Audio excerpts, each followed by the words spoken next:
They said, we'll be here. And we weren't sure they would, but there they are. So a round of applause for them.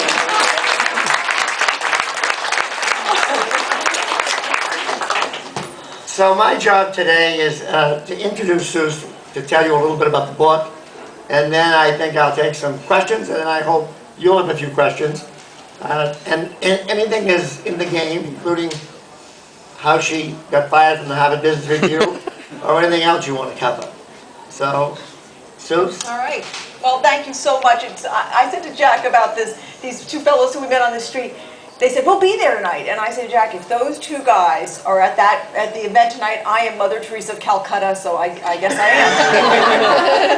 am. New line for my resume. Every time I speak about 10-10-10, which I'll explain, I'm going to stand up. I feel like I'll squeeze the limousine. Every time I talk about 10-10-10 in front of a group, I have this sort of a little, especially when it's a crowd like this, I get a little post-traumatic stress syndrome, and I'll tell you why. It's a story from the front of the book, and some of you, if you've leafed through it, you'll see it. Is the way 10-10-10 as a decision-making tool came to me was that it was 14 years ago, and I was a young working mother. I had 4 children under the age of 7. I was a senior editor at the Harvard Business Review. I was not yet editor-in-chief, but I wanted to be. And I was invited to give a speech to a group of insurance executives in Hawaii. I lived in Boston. And this was this huge professional achievement because I was going to be paid $1,500 because somebody wanted to know what I had to say about the history of management. This was such a gigantic thing. But I couldn't leave these 4 children at home. I just felt like that was wrong. That wasn't the work-life balance I was going for. So I brought the 2 older children with me. And it was such an unmitigated disaster. From the beginning, one of the kids got incredibly sick on the plane. Then we got there. I was going to make them both feel better, so we rushed to the beach. I have a blonde son. I overcovered him. He got sun poisoning.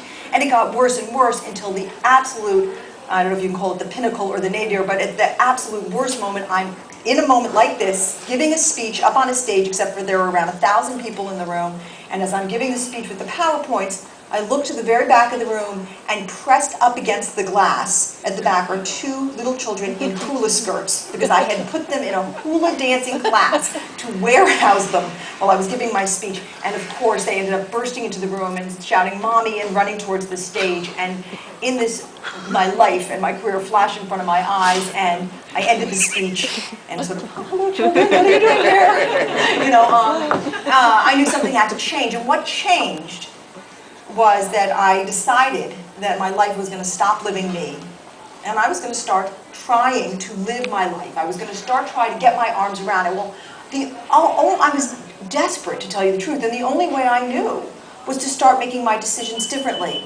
So the first thought I had was very sort of simple, and the first thought was, what if I just think about the consequences of my ideas, of my decisions, in 10 minutes and 10 years. If I just think about the very short term and the long term, if I can just wrap my arms around that at the same time, maybe I can start to get control of things. And that sort of played itself out in my mind for an hour or 2 as I'm sitting there just sort of wrecked by this whole experience. And I thought, you know what, actually I'm going to be awake twice in the next couple of months. I've got to think about that midterm too, that 10-month period. I've got to think about the short term, the sort of foreseeable future, and the distant future. And in that way, this idea 10-10-10 was born, a way to make decisions. At that time, I had no idea how this idea would come to change my life, because when the idea was just born, I didn't realize the next step, which was that I had to bring my values into it. I had been living the picture. I think you probably all know automatically what that means. I had been living this sort of white picket fence life that what my parents had wanted for me, I had sort of wanted for me, society sort of, I felt, wanted for me. And it was not real. I was not living authentically who I wanted to be, who I was. I was living a sort of a phony life. And I don't believe there's such a thing as a happy, phony life, though Lord knows people try, and I was one of them. And when I finally came clean with myself about who I was and how I wanted to live and what I valued and what my priorities were, and I brought that piece of information into each one of my decisions, each one of my 10-10-10 decisions, my life really began to change. I I started making decisions with a huge amount of clarity and consistency and transparency. So for instance, one day I told my kids, we had a favorite TV show, Malcolm in the Middle, and I said, I'll be home right after work. Kids, I promise we'll watch Malcolm in the Middle tonight. Okay, Mom, we'll see you right after work. So of course, as I'm packing my briefcase at 5 o'clock or 6 o'clock, my boss comes up to me. There's a big problem with the production plant. Suzy, I need you to stay late. And I'm thinking, I'm thinking to myself, uh-oh, what am I going to do? Can't be in two places one time. And I just sort of nodded vaguely at her. But I had 10-10-10. And I knew what my values were, and I knew that one of my values was being a good mother, but I also was a mother, take it or leave it. One of my values was that it was not a child-centered house only, that the kids did not run the house only, that I was a single mom at that time, and the kids needed to understand that I worked, and that sometimes my work was going to come first. I loved my career, I loved the company, and I knew that in 10 months I was going to be up for a performance review, and as I said, I wanted to proceed in my career. And I did a 10-10-10 analysis. Called the house, the babysitter put me on the speakerphone, and I walked through my first 10-10-10 with the kids. I said, in 10 minutes you're going to be mad, but my boss, whose opinion really matters right now, is going to be so relieved with my availability. In 10 months, I will make this up to you. I'll make it up to you in a week, but I can't make it up at work. This is a huge test for me in 10 months. And in 10 years, kids, I said, my career will be where it should be, and you will all be in therapy for different reasons. So let's just start this one off. What's therapy, Mom? So they got it. And I started applying it all the time to small decisions. And it was working so well that I started applying it at work. And I became a manager, and I'd sit in a meeting, and there'd be a resource allocation decision, and I'd roll out this idea.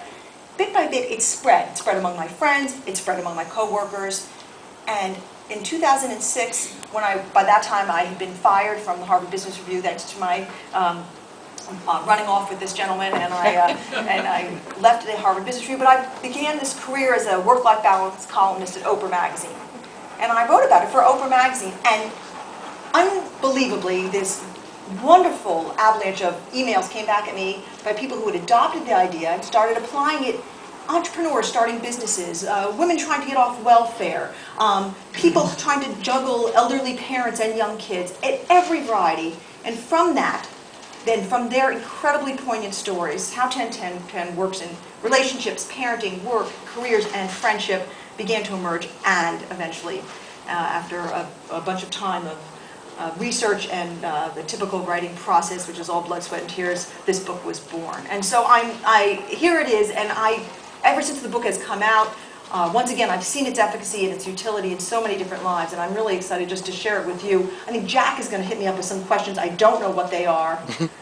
Neither do I. And then we hope to hear from you. But I would say you left out something we always talk about, the other half of the story that came up about 6 months later when your boss asked you to do something else. Yeah, actually in the book, I couple that story that I just told you about deciding to stay at work and solve the production crisis. I couple it with another 10-10-10 decision with a really different outcome. And it goes very briefly like this. About 6 months later, really in a very key point in my career, my boss said to me, we need your availability to be, you need to be very, very present in the office. And I said, I'm going to be here for you. And she said, great, because we need you to moderate an off-site board meeting. This is a gigantic coup for you.